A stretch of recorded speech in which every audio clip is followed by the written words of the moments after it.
अंतर मन में ज्योति जगा लो, होगा दूर अंधेरा।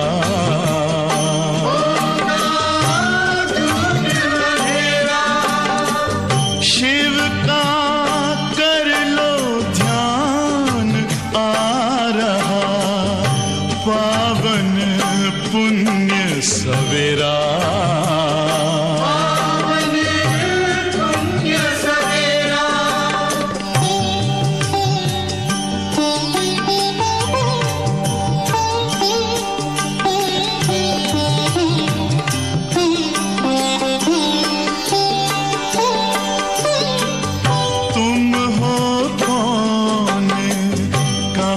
से आए अपने आप को जानो, राजयोग के द्वारा अपना परम पिता पहचानो।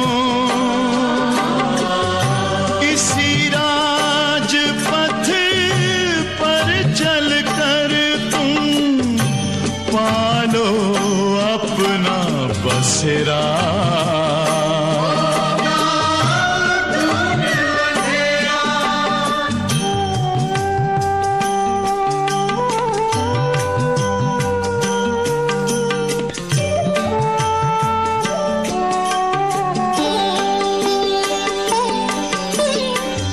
तुम हो आत्मा तन से न्यारे, परमात्मा को प्यारे।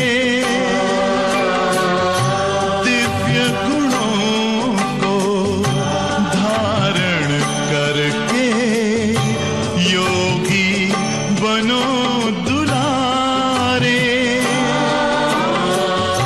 ज्योति बिंदु ही तोड़ेगा ये माया मोह का घेरा।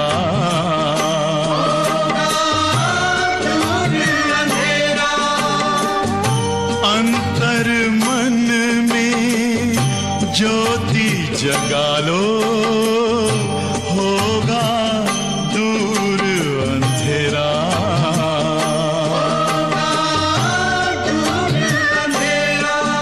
ओम शांति, ओम शांति, ओम शांति।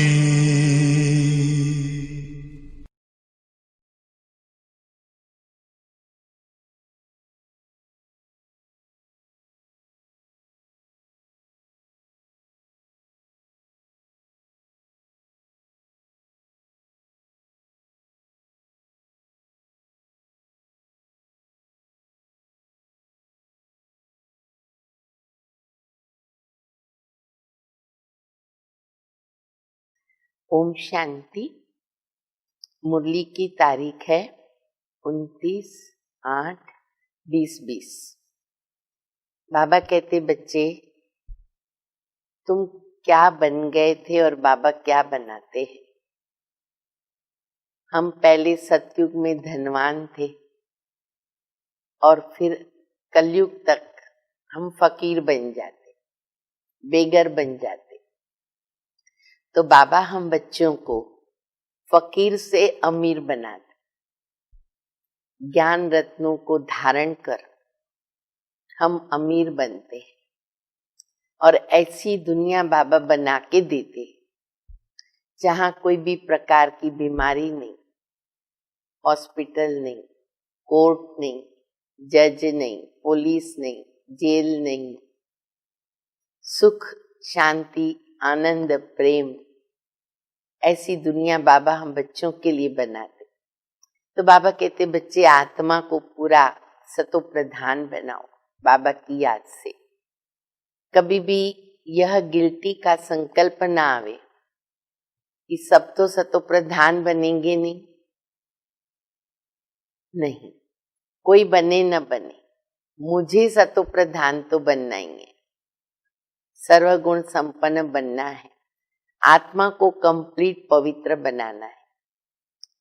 फिर बाबा ने अपना कुछ अनुभव भी ब्रह्मा बाबा ने सुनाया है, बाबा के शब्दों में ही सुनेंगे। तो बाबा की मुरली सुनते हैं। मीठे बच्चे, अविनाशी ज्ञान रत्न धारण कर, अविनाशी ज्ञान रत्न धारण कर, अब तुम्हें फकीर से अमीर बनना है, फकीर से अमीर बनना है। तुम आत्मा हो रूप बसंत। रूप बसंत की भी एक बहुत अच्छी कहानी है, बाबा ने उनका भी अर्थ बताया कि बच्चे रूप बसंत तुम बच्चे हो। रूप माना आत्मा ज्योति स्वरूप है, और मैं ज्ञान सागर बाप तुम बच्चों को मास्टर ज्ञान सागर बसंत बनाता। तो अभी हम आत्माएं हैं बाबा के बच्चे, रूप बसंत। प्रश्न है, कौन सी शुभ भावना रख पुरुषार्थ में सदा तत्पर रहना है? कौन सी शुभ भावना रख पुरुषार्थ में सदा तत्पर रहना है? उत्तर है, सदा यही शुभ भावना रखनी है कि हम आत्मा सतो प्रधान थी, हमने ही बाबा से शक्ति का वर्षा लिया था और अभी फिर से ले रहे हैं। इसी शुभ भावना से पुरुषार्थ करके सतो प्रधान बनना है। ऐसे नहीं सोचना है कि सब तो सतो प्रधान थोड़ी बनेंगे, नहीं। याद की यात्रा पर रहने का पुरुषार्थ करते रहना है, सर्विस से ताकत लेनी है। बाबा की याद में पुरुषार्थ करते आगे बढ़ना है, यात्रा में चलते रहना है। और बाबा ने जो हमें सेवा दी है, जवाबदारी दी है विश्व कल्याण की, तो बाबा कहते सर्विस करने से भी बल आता है, ताकत आती है। मुरली का गीत है, इस पाप की दुनिया से कहीं और ले चल, जहां सुख है, चैन है, शांति है। ओम शांति। ये है पढ़ाई, हर एक बात समझनी है। और जो भी सत्संग आदि है वो सब है भक्ति, क्योंकि पढ़ाई में समझना होता, सत्संग में तो कोई भी जाते सुन के आते हैं। भक्ति करते करते बेगर बन गए। वह बेगर्स फकीर और है जो दुनिया में है, तुम और किस्म के बेगर्स हो। तुम अमीर थे, अभी फकीर बने। तो ये किसको भी पता नहीं कि हम अमीर थे। तुम ब्राह्मण जानते हो, हम विश्व के मालिक अमीर थे। कितने अमीर थे? विश्व के मालिक। अमीर चंद से फकीर चंद बने, ये भी नाम होते लोगों के, अमीर चंद, फकीर चंद। तो बाबा कहते हैं तुम अमीर चंद थे, अभी फकीर चंद बने। बाबा फिर से अमीर चंद बनाते। अब ये है पढ़ाई, जिसको अच्छी तरह पढ़ना है, धारण करना है और धारण कराने की भी कोशिश करनी है। अविनाशी ज्ञान रत्न धारण करने हैं। आत्मा रूप बसंत है ना, आत्मा ही धारण करती है। शरीर तो विनाशी है, काम की जो चीज नहीं होती है तो उनको जलाया जाता। कोई भी ऐसी चीज काम की नहीं रहती है, बहुत सारी चीजें होती है घर में भी ऐसे पुरानी जमा हो जाती है जो बिल्कुल काम की नहीं, किसको देने जैसी भी नहीं होती है, तो क्या करते हैं? जला देते हैं। तो बाबा कहते हैं कि ये शरीर अगर आत्मा नहीं है तो कोई भी काम का नहीं, किसी काम का नहीं है। तो बाबा कहते फिर शरीर भी काम का नहीं रहता, तो आग में जला देते। और उस शरीर में हम कितना मोह रख के बैठते हैं, उसका कितना दे अभिमान रहता है हम बच्चों को। इसलिए बाबा भी कहते बच्चे अभ्यास करो, मैं आत्मा हूं, आत्मा अनादि अविनाशी है। आत्मा को तो नहीं जलाते, हम आत्मा हैं। जब से रावण राज्य शुरू हुआ, मनुष्य देह अभिमान में आ गए, मैं शरीर हूं ये पक्का हो जाता है। द्वापर युग से लेकर के शुरुआत हो जाती है, तो मैं शरीर हूं करके पक्का हो जाता है। आत्मा तो अमर है। अमरनाथ बाबा आकर आत्माओं को अमर बनाते। वहां तो अपने समय पर अपनी मर्जी से एक शरीर छोड़ दूसरा लेते हैं, क्योंकि आत्मा मालिक है। गहरा राज बाबा बता रहे। सतयुग में समय पर साक्षात्कार होता और बड़ी खुशी के साथ शरीर छोड़ती है आत्मा, जाके बच्चा बनती है। जब चाहे शरीर छोड़े, वहां शरीर की आयु बड़ी होती है। सर्प का मिसाल है, एक खाल छोड़ के दूसरी लेता, बड़ी सहजता के साथ सरलता से सतयुग में हम सब शरीर छोड़ते। अभी तुम जानती हो कि ये तुम्हारे बहुत जन्मों के अंत के जन्म की पुरानी खाल है। 84 जन्म पूरे हो गए। कोई के 60-70 जन्म भी है, कोई के 50 भी है। सब तो आत्मा 84 जन्म नहीं लेती। समय प्रति समय आत्माएं परम धाम से नीचे उतरती हैं, तो किसके 60-70 जन्म, किसके 50, किसके कितने। तो त्रेता में जरूर आयु कुछ ना कुछ कम हो जाती है। सतयुग में तो बाबा कहते लगभग 150 वर्ष, फिर त्रेता में आते तो लगभग 125 वर्ष। सतयुग में फुल आयु होती है। अब पुरुषार्थ करना है। पुरुषार्थ क्या करना है? हम पहले सतयुग में आवे, वहां ताकत रहती है, तो अकाले मृत्यु भी नहीं होती। ताकत कम हो जाती है तो आयु भी कम हो जाती है।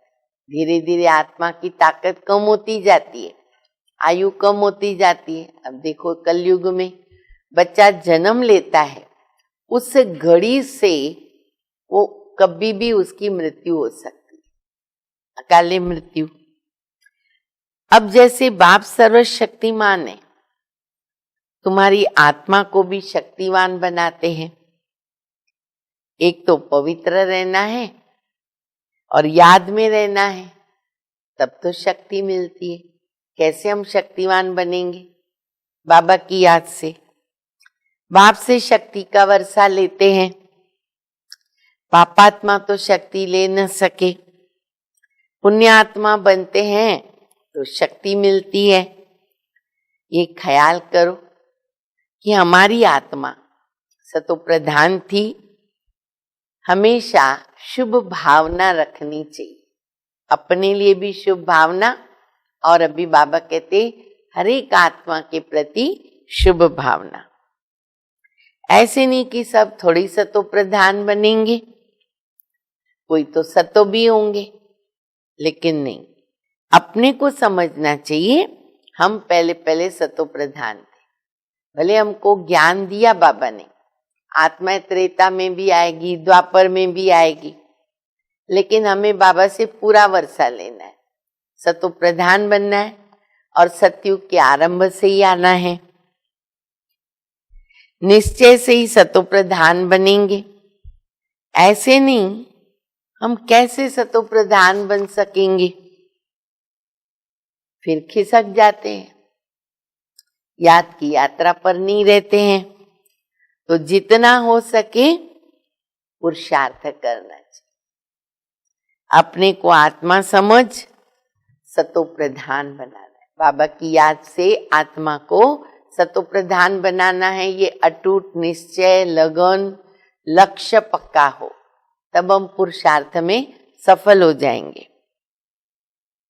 अच्छा, फिर बाबा कहते बच्चे साथ साथ सर्विस भी करेंगे तो ताकत मिलेगी। कैसे?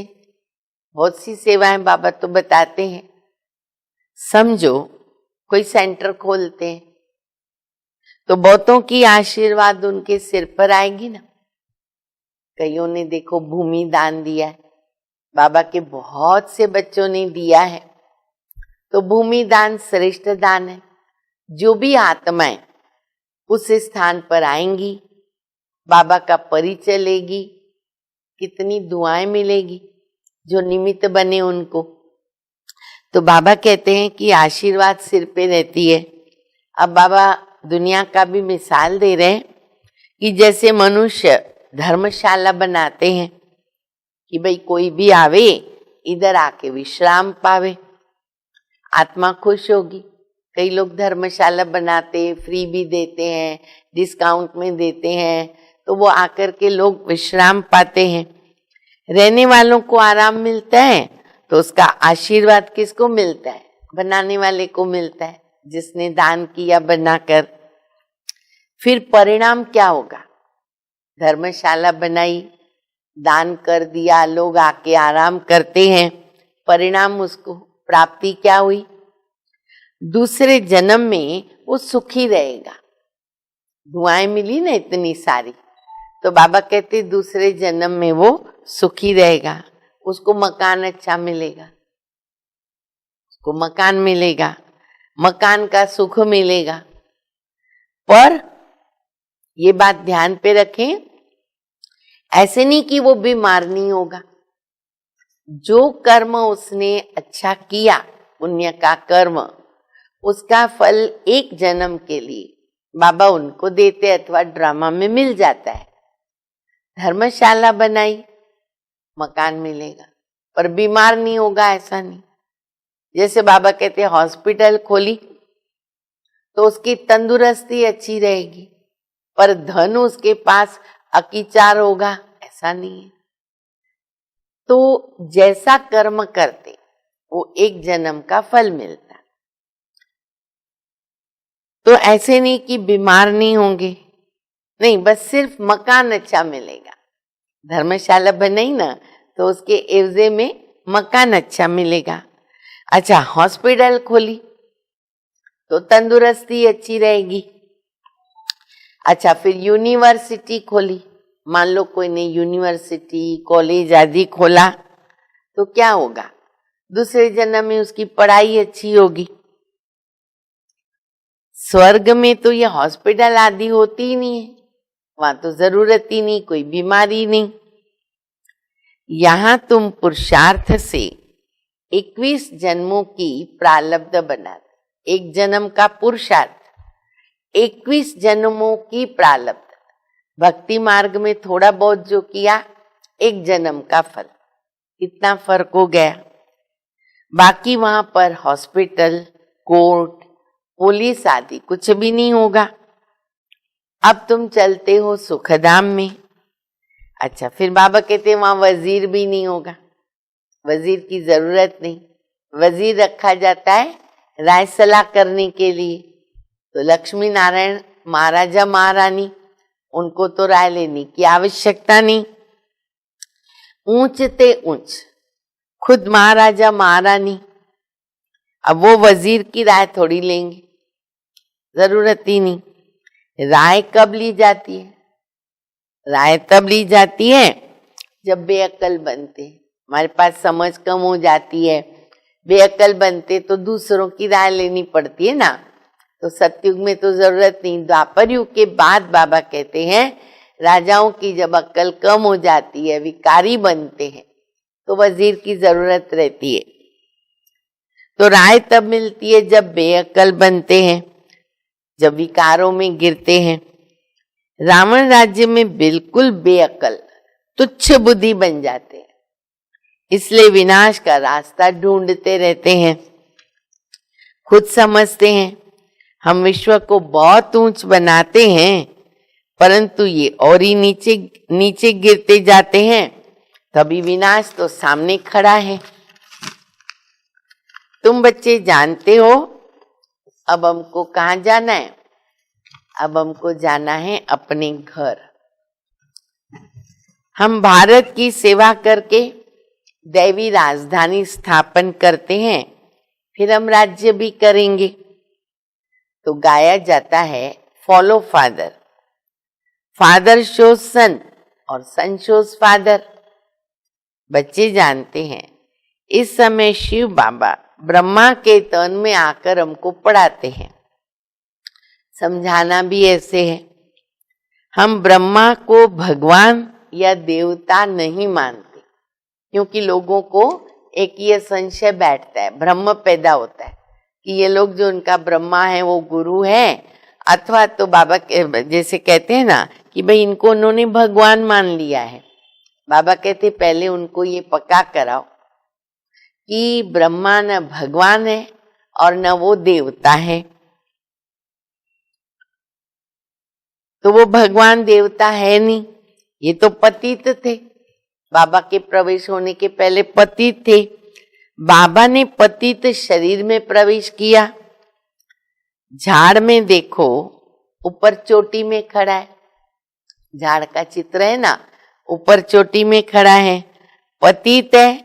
फिर नीचे पावन बनने के लिए तपस्या करते, फिर से देवता बनने के लिए। तपस्या करने वाले हैं ब्राह्मण। तुम ब्रह्मा कुमार कुमारियां सब राजयोग सीख रहे हो, कितना क्लियर है। अब इसमें योग बड़ा अच्छा चाहिए, योग बड़ा अच्छा, योग लगना चाहिए, स्थिति बननी चाहिए। तो देखें हमारा योग कैसा है बाबा के साथ। याद में नहीं रहेंगे तो मुरली में भी ताकत नहीं रहेगी। मुरली में भी ताकत तब रहती है, हम समझ पाते हैं, धारण कर पाते हैं, जब हमारे बुद्धि की लाइन बाबा से जुड़ी हुई, तो सहज ही धारण कर सकते हैं। ताकत मिलती है शिव बाबा की याद से। याद से सतो प्रधान बनेंगे नहीं तो क्या होगा? सजाएं खानी पड़ेगी और फिर पद भी कम हो जाएगा। तो मूल बात है याद की, जिसको भारत का प्राचीन योग कहा जाता। नॉलेज का तो किसको पता नहीं है। आगे के ऋषि मुनि कहते थे कि रचयिता रचना के आद मध्य अंत को हम नहीं जानते। लाइन क्लियर थी ना थोड़ी, तो कह देते थे हमको नहीं मालूम है, तुम भी तो आगे नहीं जानते थे।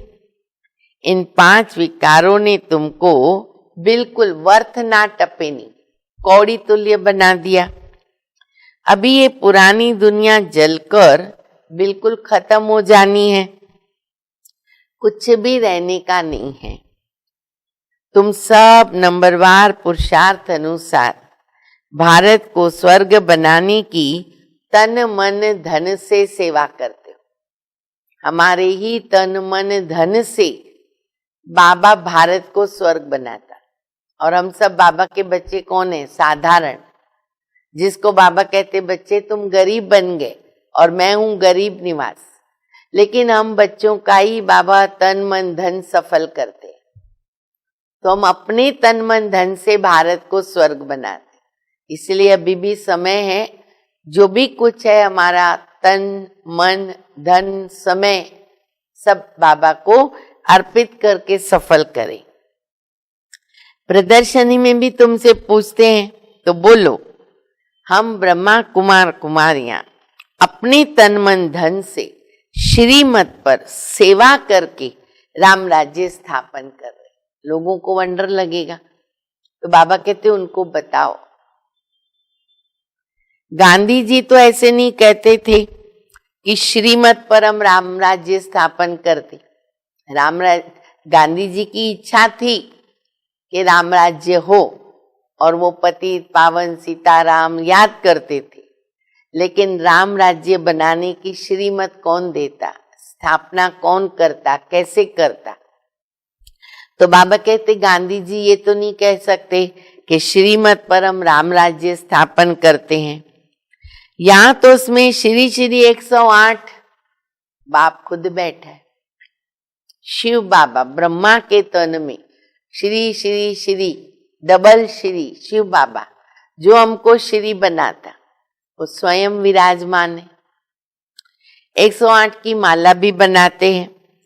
माला तो बड़ी बनती है, इसमें 8 108 अच्छी मेहनत करते हैं। नंबरवार तो बहुत, अब 16,108 भी माला है, लेकिन वो जल्दी कौन सिमरण करेंगे। लेकिन 8 और 108 वो मुख्य है। तो बाबा कहते हैं कि बच्चे मेहनत तो करनी पड़ेगी। नंबरवार है जो अच्छी मेहनत भी करते। रुद्र यज्ञ होता है तो शालिग्रामों की भी पूजा होती है। जरूर कुछ सर्विस की है तब तो पूजा होती है। अब ये शालिग्राम जो इतने सारे बनाते हैं शिवलिंग के साथ, तो कोई तो रहस्य होगा, क्यों बनाते, उनकी क्यों पूजा करते। तो बाबा कहते हैं कि लोगों को तो पता ही नहीं, बस बना के रख देते। अब हम बच्चे समझते हैं बाबा के साथ मेरी पूजा होती है, कितनी खुशी की बात है। तुम ब्राह्मण रूहानी सेवाधारी हो, सबकी आत्माओं को जगाने वाले हो। मैं आत्मा हूं, ये भूलने से देह अभिमान आ जाता है। फिर क्या आता है, समझते मैं फलाना हूं। किसको भी ये पता थोड़ी है कि मैं आत्मा हूं। फलाना नाम तो शरीर के ऊपर लगा हुआ है। हम आत्मा कहाँ से आती है किसी को जरा भी ख्याल नहीं आता। आत्मा चली गई, ये सब मानेंगे, जानेंगे, बोलेंगे, लेकिन बाबा कहते कहाँ चली गई, कैसे चली गई, कुछ भी आगे पीछे मालूम नहीं। यहाँ पाठ बजाते बजाते शरीर का भान ही पक्का हो गया। आत्माभिमानी से देह अभिमान में आ गए, भूल गए, शरीर ही याद रहता है। बाप समझाते हैं बच्चे अभी तो गफलत छोड़ो, अभी तो बाबा ने ज्ञान दिया। तो बाबा कहते बच्चे अभी गफलत में टाइम मत गंवाओ, ये बहुत वैल्यूएबल समय चल रहा है। अभी हमारे हाथ में बहुत ही कम समय है, एक एक सेकंड की वैल्यू है, तो वो गफलत में न चला जाए। माया बड़ी जबरदस्त है। तुम युद्ध के मैदान में हो, तुम आत्माभिमानी बनो। आत्माओं और परमात्मा का ये मेला है। गायन है कहावत मुरली की, रोज बाबा 1 2 3 कहावतें जरूर बोलते। हर मुरली की कहावत अलग नोट करनी चाहिए। तो बाबा कहते आत्मा परमात्मा अलग रहे बहुकाल। इनका भी तो अर्थ नहीं जानते ना। ये सुंदर मेला तब लगा तब सतगुरु मिला दलाल। तुम अभी जानते हो कि हम आत्माएं बाबा के साथ रहने वाली हैं। वो आत्माओं का घर है। बाप भी वहां है, वहां ही रहते ना, पर उनका नाम है शिव। शिव जयंती भी गाई जाती है। दूसरा कोई नाम नहीं देना चाहिए। बाबा कहते मेरा असली नाम है कल्याणकारी शिव। एक्यूरेट जो बाबा का नाम है वो जरूर बताओ। बाकी तो सब गुणों पर आधारित है, कर्तव्य पर आधारित है, पर जो बाबा का असली नाम है, एक्यूरेट नाम है, वो है कल्याणकारी शिव बाबा। कल्याणकारी रुद्र तो नहीं कहेंगे ना, कल्याणकारी शिव कहते हैं। काशी में भी शिव का मंदिर है। वहां जाकर साधु लोग मंत्र जपते। शिव काशी विश्वनाथ गंगा, बनारस हरिद्वार ऐसे जो भी अमुक स्थान भारत के बने हुए हैं जो तीर्थ स्थान भी कहलाते, वहां काफी साधु संत रहते हैं।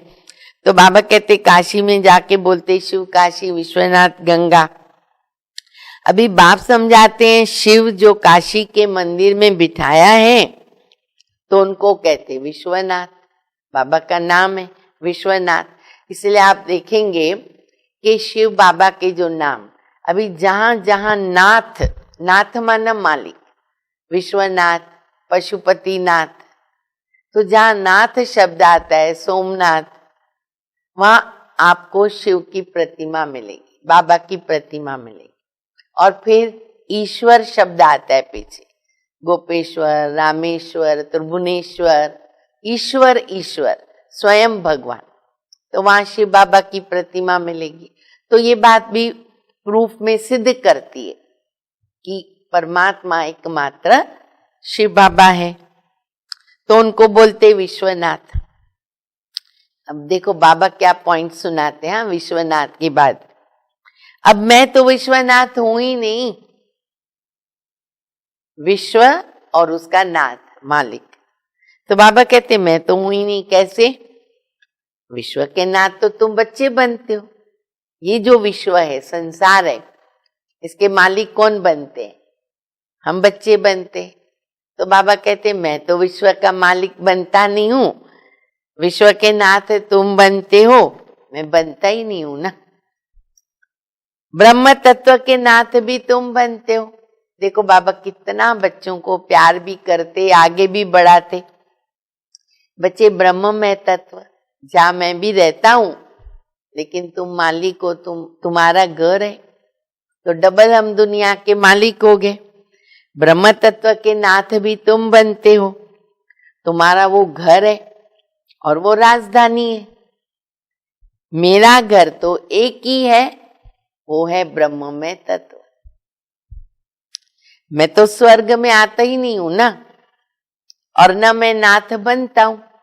स्वर्ग में ही नहीं आता, नाथ नहीं बनता, मालिक नहीं बनता। स्वर्ग में देखो हमको सब कुछ होगा, लेकिन बाबा नहीं होगा। मेरे को कहते शिव बाबा। मेरा पार्ट है पतितों को पावन बनाना। बाबा उसी में ही कितने खुश है। बस बच्चे मेरा काम है, जब तुम पतित बनते हो, दुखी बनते हो, तो मैं आता हूं तुमको पावन बनाने। सिख लोग भी कहते, अब दूसरी कहावत नोट करो, मूत पलीती कपड़ धोए। अर्थात आत्मा जब मैली हो जाती है, आत्मा रूपी कपड़ा, तो बाबा के उसकी धुलाई करता है, साफ करते। मूत पलीती कपड़ धोए, परंतु अर्थ तो नहीं समझते ना। महिमा में भी गाते। अच्छा, मैंने कई बार आपको बताया कि गुरु नानक के ग्रंथ में परमात्मा की जो महिमा है ना, वो बराबर एक्यूरेट उसने बहुत अच्छी तरह से वर्णन की है। जिसे बाबा ने आज फिर रिपीट किया कि एक ओमकार, सतनाम, कर्ता पुरुष, निर्भो निर्वैर, अकाल मूरत, अजूनी साबन, जप आद सच जुगाद। तो एक ओमकार, अजोनी यानी जन्म मरण रहित, एक्यूरेट परमात्मा की महिमा। और गुरु नानक ने इशारा भी अंगुली से दिया हुआ है कि भगवान एक है। मैं तो 84 जन्म लेता नहीं, मैं इनमें प्रवेश करता हूं। मनुष्य 84 जन्म लेते हैं। इनकी आत्मा जानती है। किसकी आत्मा? ब्रह्मा बाबा की। क्या जानती है? अब सुनो बाबा कितनी मीठी बात करते हैं, ध्यान से सुनो। इनकी आत्मा जानती है बाबा मेरे साथ है ना, इकट्ठा बैठा हुआ है। कितनी खुशी है ब्रह्मा बाबा को, क्यों नहीं होगी? भगवान ने रथ लिया।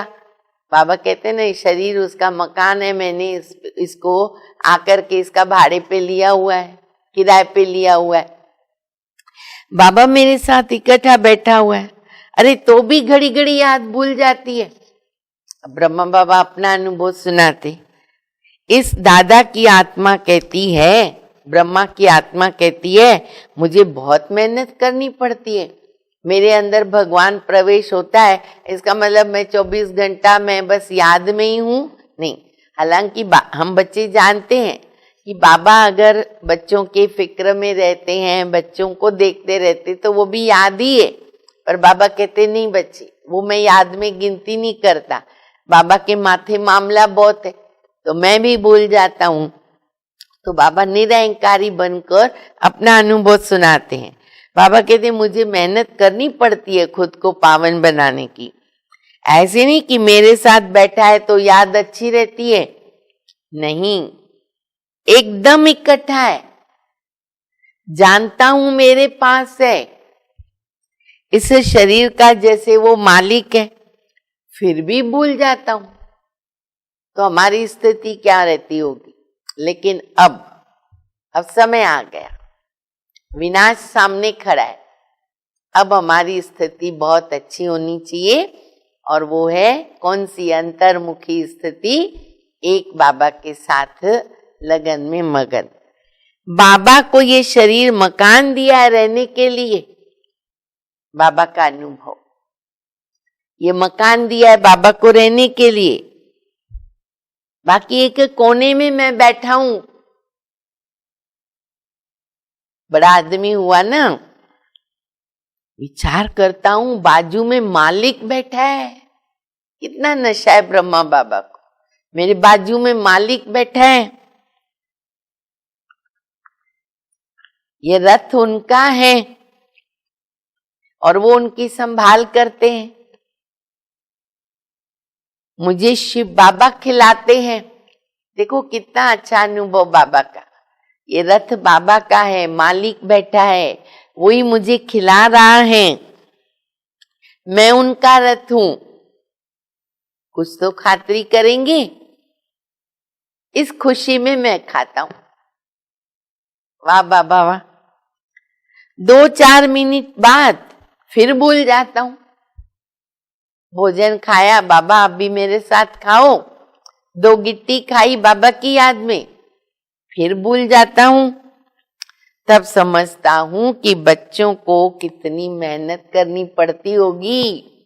बाबा को अंदाज आता है कि मेरे रथ में तो भगवान बैठा हुआ है, फिर भी मैं भूल जाता हूं। लेकिन बाबा देखो समय पर अव्यक्त होके वतन में चले गए और अब बच्चों की सेवा कर रहे, अब हमारी वेट कर रहे, बाबा हमारा आवाहन कर रहे।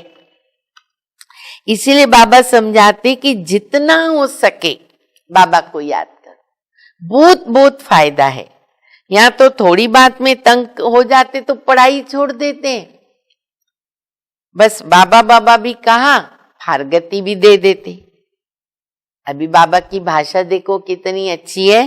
बाप को अपना बनावंती, ज्ञान सुनावंती, दूसरों को पशावंती, पशंती, दिव्य दृष्टि से स्वर्ग देखंती। वाह भाई वाह, एडिशन है आज, नई बात। दिव्य दृष्टि से स्वर्ग देखंती। अच्छा, रास करंती। बाबा के साथ देखो जब भी जन्माष्टमी वगैरह होती, सबके साथ रास करंती। हो मम माया मुझे फारगती देवंती भागंती। वाह बाबा वाह, मुझे फारगती देवंती भागंती। ऐसा कभी नहीं करना। जो विश्व का मालिक बनाते उनको फारगती दे देते, बड़े बड़े नामी ग्रामी भी फारगती देते, अच्छे अच्छे बच्चे भी चले जाते। अभी तुमको रास्ता बताया जाता है, ऐसे नहीं कि हाथ से पकड़ के ले जाएंगे। ऐसा हाथ से कैसे बाबा पकड़ेंगे? इन आंखों से तो अंधे नहीं ना, ये नेत्र नहीं था ज्ञान का, ये आंखें तो है। हाँ, ज्ञान का तीसरा नेत्र तुमको मिलता है। तुम सृष्टि के आदि मध्य अंत को जानते हो। 84 का चक्र बुद्धि में फिरना चाहिए। तुम्हारा नाम है स्वदर्शन चक्रधारी।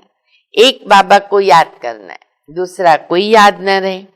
पिछाड़ी में ये अवस्था रहे जैसे स्त्री का पुरुष से लव रहता है, उनका तो जिस्मानी लव है और तुम्हारा ये रूहानी लव है। तुम्हें उठते बैठते किसको याद करना है? पतियों का पति, बापों का बाप, शिव बाबा। दुनिया में ऐसे बहुत घर हैं जहां स्त्री पुरुष तथा परिवार आपस में बहुत ही प्यार से रहते हैं। घर में जैसे स्वर्ग लगा पड़ा है। 5-6 बच्चे इकट्ठे भी रहते हैं, सुबह को जल्दी उठ के पूजा भी करते हैं, कोई झगड़ा आदि भी नहीं करते हैं, एक रस रहते। रेयरली कोई ऐसी फैमिलीज होती है, ज्वाइंट फैमिली बहुत प्यार से रहती है। कहाँ तो फिर एक ही घर में कोई राधा स्वामी का शिष्य होता है और कोई फिर उस धर्म को मानता ही नहीं, थोड़ी बात पे नाराज हो जाते हैं।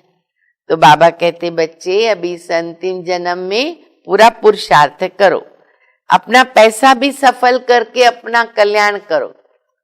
सुना सभी ने, अभी धन भी जो है बाबा को जितना सफल कर सको करो, खत्म हो जाएगा सब, भारत का कल्याण होगा। तुम जानते हो हम अपनी राजधानी श्रीमत पर फिर से स्थापन कर रहे। याद की यात्रा से, सृष्टि के आदि मध्य अंत को जानने से हम चक्रवर्ती राजा बनेंगे, फिर उतरना शुरू होगा, फिर अंत में बाबा के पास आ जाएंगे। श्रीमत पर चलने से ऊंच पद पाएंगे। बाप कोई फांसी पे नहीं चढ़ाते हैं, फांसी पे नहीं चढ़ाते, कहते बच्चे पवित्र बनो और बाबा को याद करो। सहज। सतयुग में तो कोई पतित ही नहीं होगा, देवी देवताएं भी तो बहुत थोड़े रहते हैं, फिर आस्ते आस्ते वृद्धि होती है। तो देवताओं का है छोटा सा झाड़, फिर देखो कितनी वृद्धि हो जाती, आत्माएं सब आती रहती हैं। और ये है बना बनाया खेल। अब थोड़ी सी आत्माएं रही हुई है, वो आ जाएगी, फिर वापस जाना शुरू हो जाएगा। तो ये है बना बनाया खेल। अच्छा, मीठे मीठे सिक्के दे बच्चों प्रति माता पिता बाप दादा का याद प्यार और गुड मॉर्निंग। रूहानी बाप की रूहानी बच्चों को नमस्ते। हम रूहानी बच्चों की रूहानी बाप को, माता पिता बाप दादा को याद प्यार, गुड मॉर्निंग और नमस्ते। धारणा के लिए मुख्य सार है पहला, रूहानी सेवाधारी बन आत्माओं को जगाने की सेवा करनी है। तन मन धन से सेवा करके श्रीमत पर राम राज्य की स्थापना के निमित्त बनना है, योगदान दे के निमित्त बनना है। दूसरा, स्वदर्शन चक्रधारी बन 84 का चक्र बुद्धि में फिराना है। एक बाबा को याद करना है, दूसरे कोई की याद ना आवे, एक बाबा। कभी किसी बात में तंग होकर के पढ़ाई को मत छोड़ना। बाबा की भाषा बोली ना, वो याद रखो। बाबा को फारगती मत देना, वरदान। बाप और प्राप्ति की स्मृति से सदा हिम्मत उल्लास में रहने वाले एक रस अचल भव। बाप और प्राप्ति की स्मृति से सदा हिम्मत उल्लास में रहने वाले एक रस अचल भव। बाप द्वारा जन्म से जो प्राप्तियां हुई है उनकी लिस्ट सदा सामने रखो। जब प्राप्ति अटल है, अचल है, तो हिम्मत और उल्लास भी तो अचल होना चाहिए ना। तो अचल के बजाय यदि मन कभी चंचल हो जाता या स्थिति चंचलता में आ जाती है, तो उसका कारण कि बाप और प्राप्ति को सदा सामने नहीं रखते। अखुट प्राप्तियां हैं, सर्व प्राप्तियों का अनुभव सदा सामने व स्मृति में रहे तो सब विघ्न समाप्त हो जाएंगे। सदा नया उमंग, नया उल्लास रहेगा, स्थिति एक रस और अचल रहेगी। स्लोगन है, किसी भी प्रकार की सेवा में सदा संतुष्ट रहना, अच्छे मार्क्स लेना है। परिस्थिति तो आएगी पर मुझे असंतुष्ट नहीं होना है। तो संतुष्ट रहना माना अच्छी मार्क्स से पास होना। अच्छा, ओम शांति।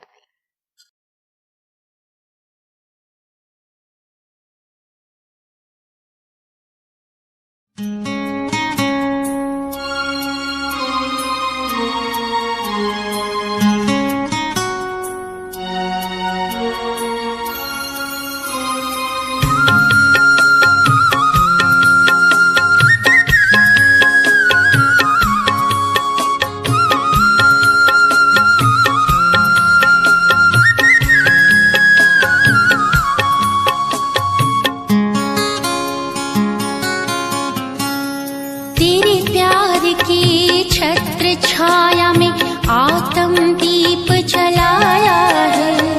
तेरे प्यार की छत्र छाया में आत्म दीप जलाया है। इस मन के मंदिर में बाबा हर पल मौज मनाया है। तेरे प्यार की छत्र छाया में आत्म दीप जलाया है। इस मन के मंदिर में बाबा हर पल मौज मनाया है। तेरे प्यार की छत्र छाया